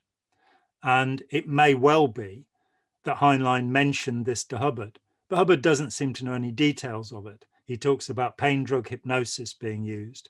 And by the way, the only attempt that Hubbard made to verify his engram theory, there's a report of that issued by the Los Angeles Foundation, the original foundation. I have copies of it. And Hubbard says, we used pain drug hypnosis on somebody, but they were unable to recover the engram. And that was the only scientific test that Hubbard ever tried in all of the years of Scientology.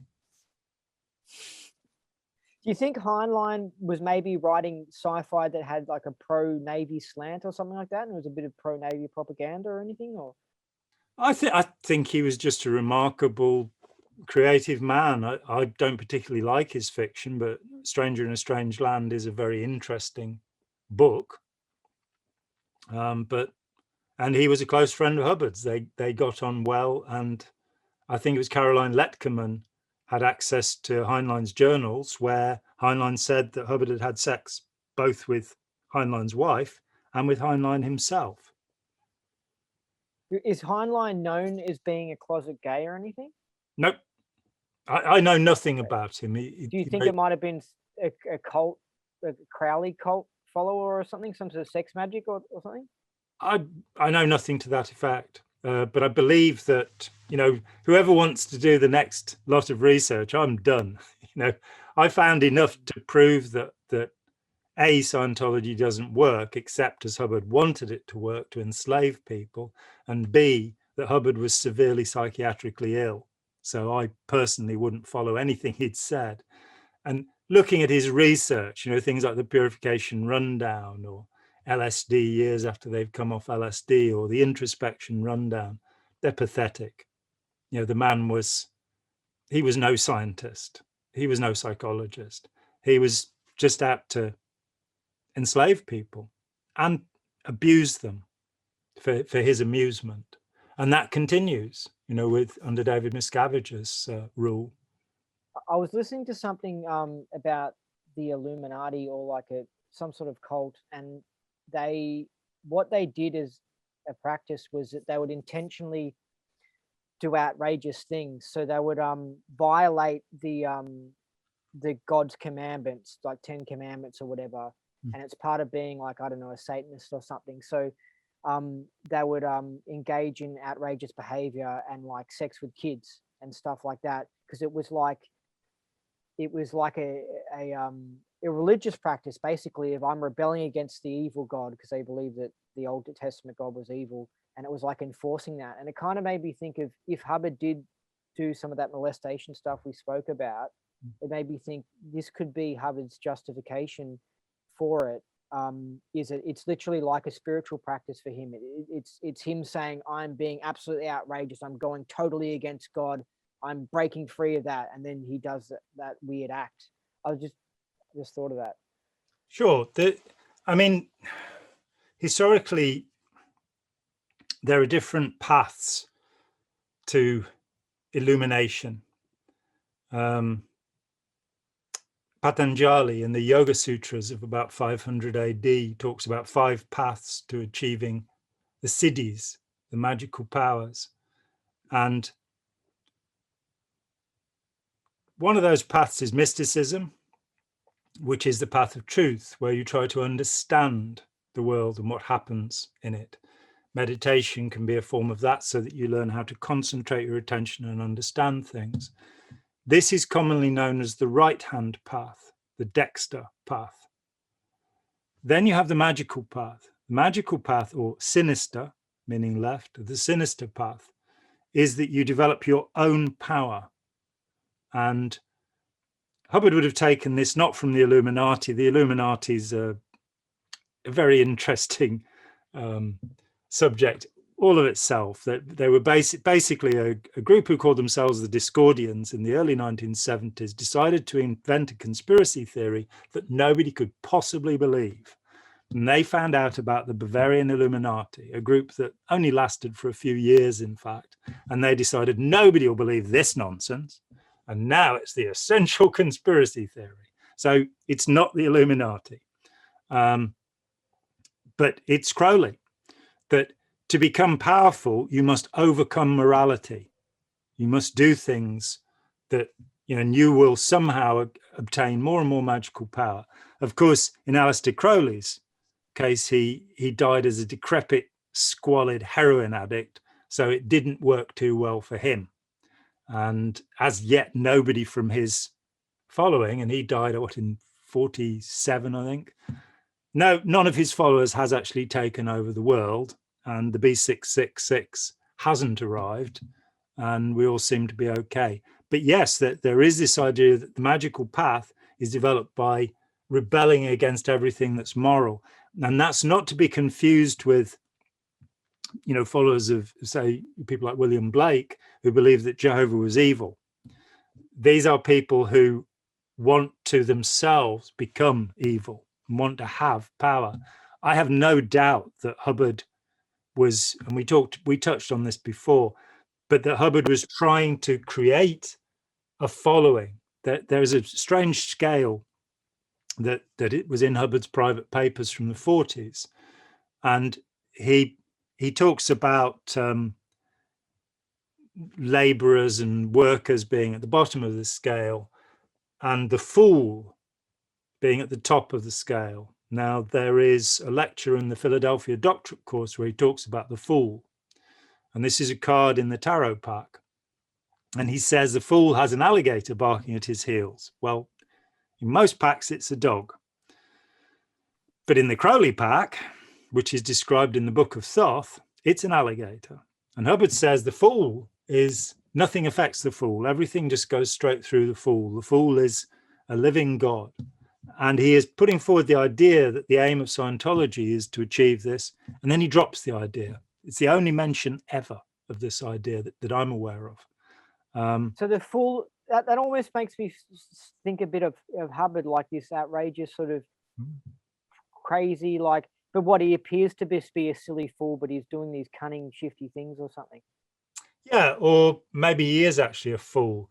But when you read Crowley's description of the fool is the wise man. And this is a Shakespearean idea that the fool always, in a Shakespeare play, is the guy that says the clever stuff. And he gets away with it because he's a jester. He's playing with things. Hubbard sees the fool as the magus, as the magician. And his whole aim was to achieve supernatural power. Oh, sorry. So what if fool, this is where it's interesting. What if fool is fooling others? It's not him that's being the fool. He's conning others. So it's like, that's the trick, is fooling others. He's a prankster. Yeah. Exactly. He's a prankster. He's Loki in the Viking mythology, Coyote in the American Indian, Hare in the African stories. This is the really clever, cunning. He's a fox. He's vulpine. And this is Hubbard. This is what he seeks to be. And so it didn't work. He lived a miserable life. He was sick most of his life. He had terror stomach, which he talks about in the 50s. He couldn't develop friendships with people. He didn't like his own children. He rejected his own wife. He was sexually impotent. Is this the man you want to imitate? You know, because that's all Scientology is. It's the externalization of that mind. And by following it, you can become just like Ron. I wouldn't recommend it. I really wouldn't recommend it. So yeah, it makes me think of the did you hear about the Strange Angel TV series? It was run for just 2 seasons. no. I really recommend it because I loved it, but it was about Jack Parsons and the OTO and rocket science and like World War II, and it was so cool. I really enjoyed it. It just got better and better. And then Hubbard came into the story. He knocked on the door, and then you just see him for 10 seconds, and then that's it. The whole series ended, and I was just like, no. oh, it was concerning. I was just like, this was a great series, but I think that you would really like it because there's a scene, Crowley's involved in it, right? And man, when Crowley comes into it, oh, it is so funny. Yeah. Of course, again, there's source material, the Babylon working, you can find it. Freedom is a Two-Edged Sword is the book that Jack Parsons wrote about his experiences with Hubbard. You can get hold of the Florida court documents where Parsons sued Hubbard. There are letters, there are all sorts of things, but I think probably we've come to a reasonable point of conclusion. I just wanted to make it clear that I'm available to talk on any subject, and I'm not part of the cancel culture because somebody disagrees with me. I'm not going to shun them. That was very much Hubbard's way, you know, that if you disagree with Hubbard, then you're a suppressive person and he can disconnect from you. I think that's cowardly. And let me make it very clear. I am most certainly not a misogynist.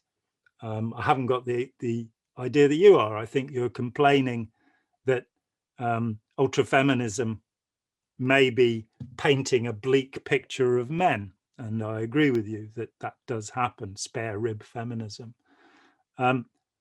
I am a Democrat. I am not right-wing. I'm not left-wing. I have no faith whatsoever in state control, which is advocated by communists and socialists. And I agree with you that the Swiss democratic system is better. I'm convinced from my research that the Holocaust did happen and it was every bit as bad. The claims that 6 million people died in the camps, 6 million Jews died in the camps, is not accurate. However, Yay, good. Yeah, no, sorry. Yeah, well, I'm not a denier. Before you start rejoicing, the claims that 6 million Jews died during World War II probably is accurate. So if you look at, and there's film, you know, there's material you can see, the Babi Yar massacre, just terrible things. There's testimony from villagers in the Ukraine saying, you know, we lived and worked with the Jews. They helped us with our harvests. And then the SS came and we helped them kill the Jews. So if you want to see mind control at its worst extreme, it did happen then. As to the activities of the British and American armies, yes, terrible things were done. The order for the bombing of Hiroshima and Nagasaki made by Truman, there's a cabinet minute where he says, we need to show the Russians the power we have, because there were already Russian troops, there were more than 1 million Russian troops in Manchuria. And the Japanese surrender may have been as much to do with that as it was to do with the atomic bombs. But I believe injustice should always be, and corruption should always be outed.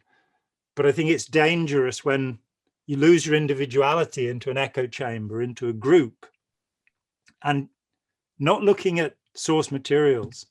So I'm hoping that, you know, in a month or so's time, we can talk about some of these issues again.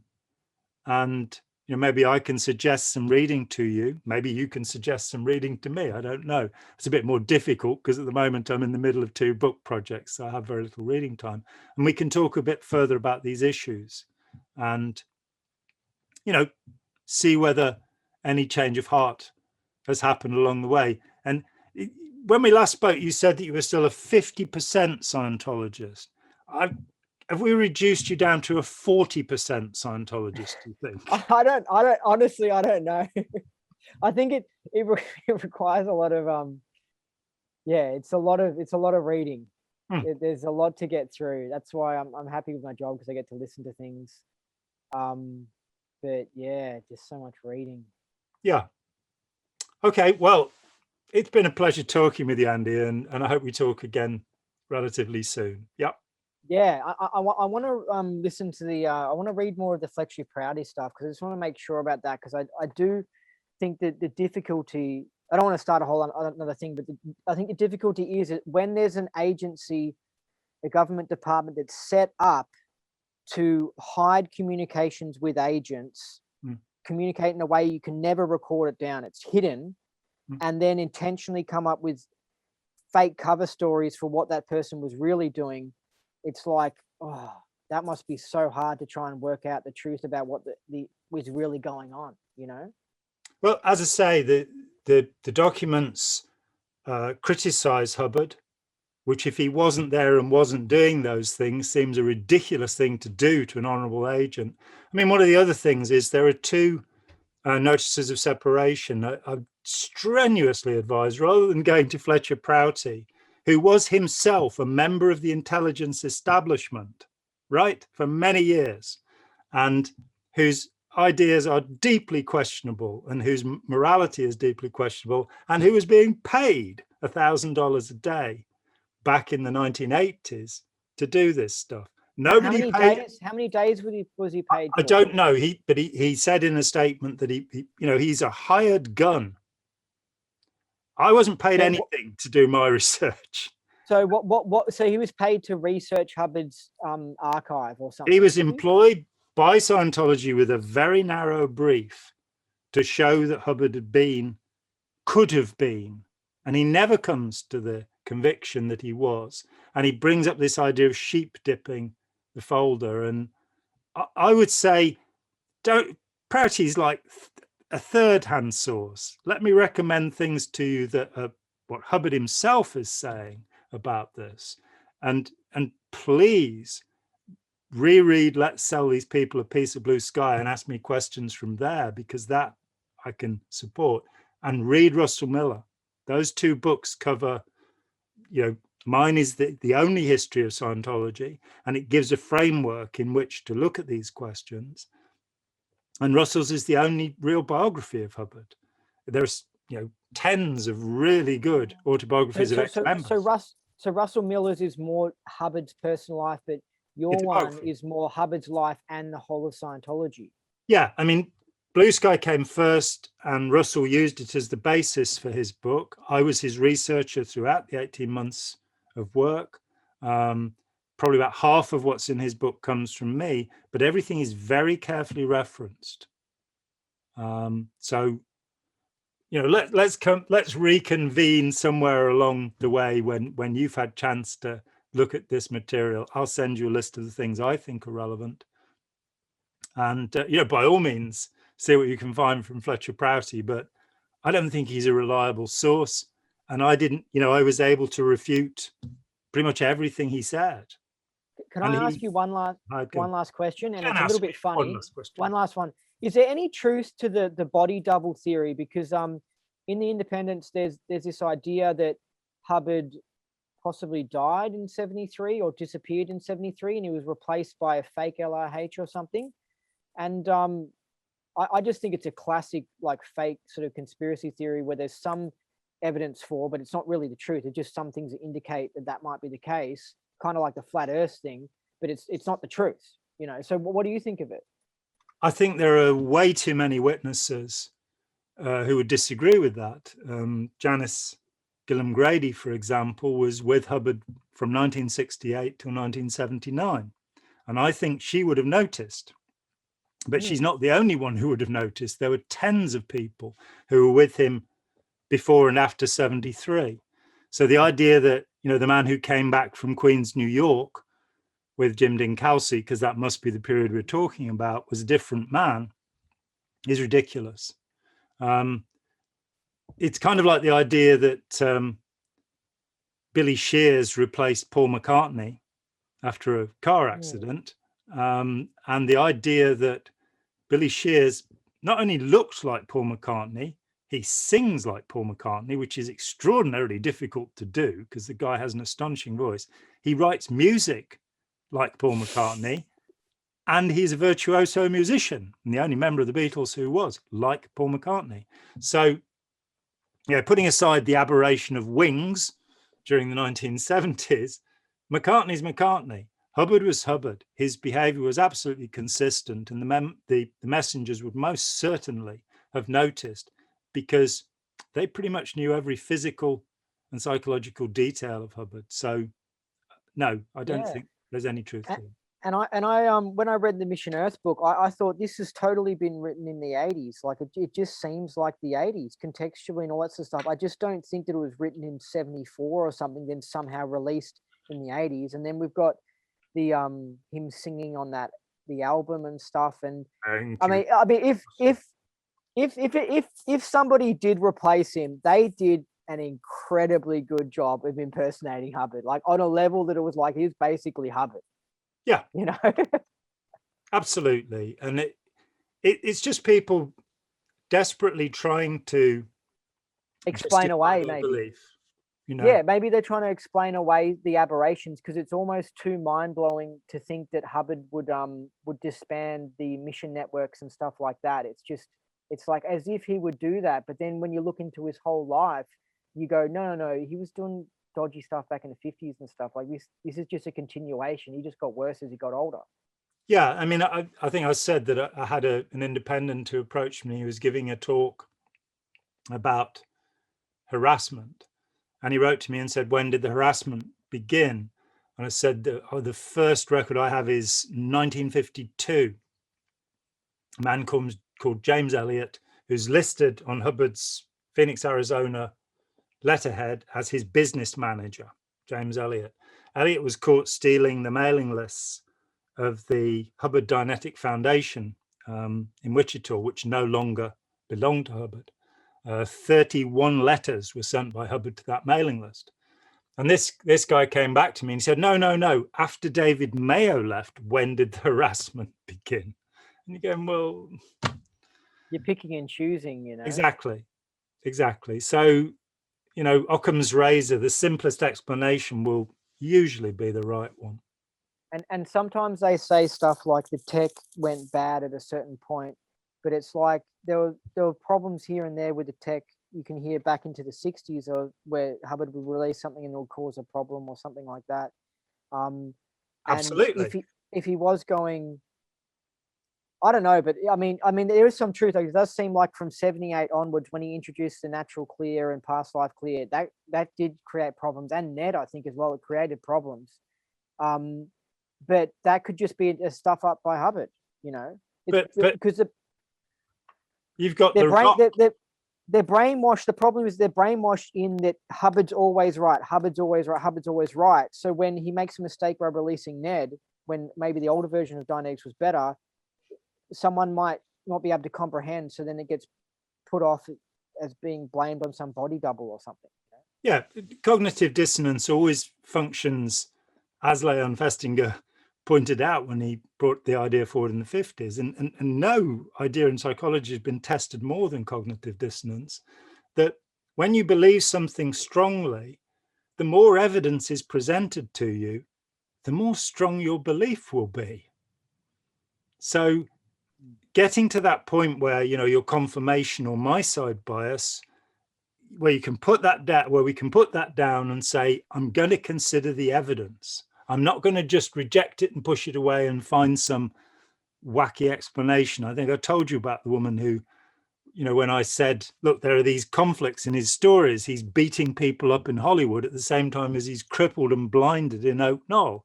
And she said he had two bodies. I went, okay, two bodies. Right. And then the next one was, he wasn't a war hero. He didn't actually see combat. And she said, yes, he did. And I said, how do you know that? She said, I was with him. But when you ask her the name of the ship she was on, or where they served, or which battles they were in, you know, it's hokum. It's the desperate need to believe. It's what we said about certainty, saying there's certainty based upon belief, which is not certainty, and there's certainty based upon evidence. And what's true for you is not true. What's true is true, whether it's true for you or not. And as the Buddha said, you shouldn't believe anything unless you can check it. And making up stories that justify her. But if you look back at auditing errors and horrors and screw ups, they happen right from the beginning. And you'll find him, as I said, in 1951, he cancelled book one because it was hypnotic. And yet back it came. In the 1960s, he had things like The Rock going on, which most contemporary Scientologists know nothing about. And processes were just tried and thrown aside. And every 6 months, he'd say, I found it. I've got it. This is the case cracker. This is the thing that will solve everything. Never did. No clears, no OTs, no releases, just wins. Can I quickly ask you one thing more? You already had one last question, but I'll give you one more. Okay. It's about something. I was reading some stuff by Alan Walter, and he talks a lot of like spiritual and metaphysical mumbo jumbo. But he seems to believe it and everything. But it seems like, it's just so. I'll use the word wanky a little bit. It's like, this is a bit. But he mentioned something how back in the old days at St. Hill, how some people, after doing some process, maybe it was a clearing course, would have to be wheelbarrowed in back into the course room or something like that because of some side effects and stuff. What do you make of that? I mean, what do you think? Why? What the hell's going on? Like, I don't know if. Like, is it just a person sitting there imagining stuff and it's causing them problems, or like, what do you think of that? Well, you can induce just about any state of mind through guided imagination, and I'd really recommend a thorough viewing of Derren Brown's shows, particularly The Heist, Messiah, and The Push. What's this? What is this? This is about hypnotism. Derren Brown is a mentalist, hypnotist, he's demonstrated the Manchurian Candidate. He's twice had somebody shoot somebody. The Heist, he takes management trainees and who don't know who he is, and within a couple of weeks, he gets several of them to actually attack a money van, that's going to the Bank of England with a gun. And it shows you just how much you can twist somebody's mind and how quickly it can be done. He's particularly good at it. Is it a TV show? Yeah, Derren Brown. If you look him up, Derren Brown. Derren, Derren, Derren. So does he show people getting sick from just their thoughts? Well, he demonstrates faith healing and shows you what people are up to. Messiah was very good because he took on psychics in the US and he had them validate him as a psychic. So he demonstrates remote viewing and all sorts of things. And then, of course, having been validated by leading psychics, he shows how the tricks are done. And he's done amazing things. I saw him on stage about 15 years ago, and he was really quite remarkable. But he shows how the mind can be manipulated and how quickly it can be done. One of the things is false memory induction. There's a show where he convinces a guy within 5 minutes that as a child he went up in a hot air balloon. He didn't, but within 5 minutes he's absolutely convinced. There's another show where he takes 10 minutes with a young woman who grew up in an atheist family. She's in her 30s, I think, and she's been an atheist all her life. And within 10 minutes, without ever using any kind of religious terms that you can see, he talks her into the belief in God. And so you can make profound changes in people's thinking, using subtle means. I've never heard this story about people being wheelbarrowed into a course room, in the 40-something years I've been around Scientology. And I must say, is Alan Walter still alive? No, I think he passed away around 2009. So he Yeah. was saying how that when they first started doing this tech, people would come back on Monday in a horrible condition or something, and he said it numerous times. He was like, Well, we had to rescue people and stuff. there was one process, I can't remember the name of it, which many people did say damaged them significantly. It was quite famous. Power process, power or something No, like that. Or? this was it's in the early 60s. Rennie Mumford talked about doing it. The name of it eludes me, but yeah, people said it really messed them up quite badly. I mean, as I've told you, I met a couple of people who reckon that OT3 had ruined their lives, who were absolutely committed Scientologists, and one of them was CS'd by Hubbard himself. And hold on a second, and you told me, I think, one person who they said that they couldn't find any body thetans, but it still messed them up or something, or what did it do? Were they so like ARC broken because they couldn't find body thetans that's why they went all stiff or something, or sad? Rigid was the word I think I used. Ridgy. That there's somebody who'd been really an ebullient and tremendously happy person as a clear, and I met her 4 years later, and she was sour and stony faced. And she didn't even believe in the body thetans, technically. Yeah, but you see, everybody around her did, and the pressure on her to believe had I think really she felt there was something tremendously wrong with her because she was sane. Yeah, it's fascinating how people's what they think can impact them. Yeah, absolutely, it is. And it can affect them for years just because they've been given some idea and they just got it stuck in their head. Yeah, for a lifetime. People, I mean, one of the saddest cases I've seen, I was on a plane to Chicago, and this guy came and sat by me, and he looked, quite upset. And he told me he was a carpenter. He was 38 years old. And I noticed that he had a little copy of the Gospels and a huge Bible concordance, a dictionary encyclopedia of the Bible. So I knew he was involved in something a bit odd. And sure enough, he'd been thrown out of the Jehovah's Witnesses when he was 16, 22 years before. And he'd been trying ever since to get back in. Because it was the Jehovah's Witnesses, none of his family were allowed to talk to him. None of his childhood friends could talk to him. And he'd just retreated into this terrible, sad, miserable world by being rejected. Now, of course, the group that had rejected him are a preposterous group. I'm sorry to say that to any Jehovah's Witnesses who are watching, but they believe things which are made up. They're the people who the world was going to end in 1914, 1918, 1923, 1927. It's going to happen soon. I think 2033 is the next one. They've pushed it off a bit.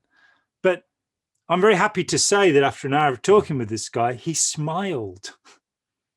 And it was that thought that you can become so encased in crazy ideas that you become miserable. Was he sort of trapped by the idea that he was bad or something like that? Yes. He thought of himself as being demonic, evil. Do you think maybe he was closetly gay or something like that, and that's why they kicked him out? No, I think he said rude things about the Jehovah's Witnesses. That's why they kicked him out. Well, did he challenge their beliefs or something? Yeah, I think he ridiculed. He was 16, 16-year-old saying, "Oh, this is complete nonsense." This is. And that was that. And they would never speak to him again. Why wouldn't they? And he wanted to get back in. Yeah. They wouldn't let him back in. No, they can be pretty strict. I don't know if you know this, but the Mormons, and I got this from a Mormon bishop, no less. The Mormons won't let anybody who has ever been a Scientologist join because they consider the devil has taken you, Andy. Satan, maybe Hubbard was right. Maybe the Mormons are backing up Hubbard on the OTA document. That's what it is. We're antichrists or whatever. Yeah. Lucifer. Okay. It's been fun. I'm John Atack. My guest, Andy Nolch. I hope we've clarified that you're not a neo-Nazi, you're not a misogynist, and you're not a bad human being. Let's hope for that at least. Yeah. Okay. And your book, Piece of Blue Sky, what's on Amazon again, isn't it? Yeah, and you want the version that's called "Let's Sell These People a Piece of Blue Sky," which has this cover on it. It's like a cartoon drawing of clouds. Yes, with different price tags on them. Wait, you know. Oh, really? When you get to the upper level, it's quite a lot of money. Actually, it's $50,000. The top cloud. The bottom one is only $5. If you know, that's a basic cloud, and this is an upper. That's Div 6. Div 6 cloud's a cheaper one. Yeah, the Div 2 ones are very expensive. Is that, do you start the book with each chapter with quotes, don't you? I do. Yeah. Yeah. And what are they contradictory? Are they quotes that you then go on to expose how ridiculous they are? Well, I'm afraid you're going to have to read it and find out. But do make careful notes of any questions you have, and I will do my best to answer them. All right. Thanks for being on, John. Yeah, good talking with you. Bye-bye. Cheers, bye, Andy. Hi, John here. Thanks for watching. We'd appreciate it very much if you would click like, as well as subscribe, and click the bell for notifications. Every dollar helps, and we welcome new patrons on Patreon, or you can make a one-off payment with any currency through PayPal. Thanks so much.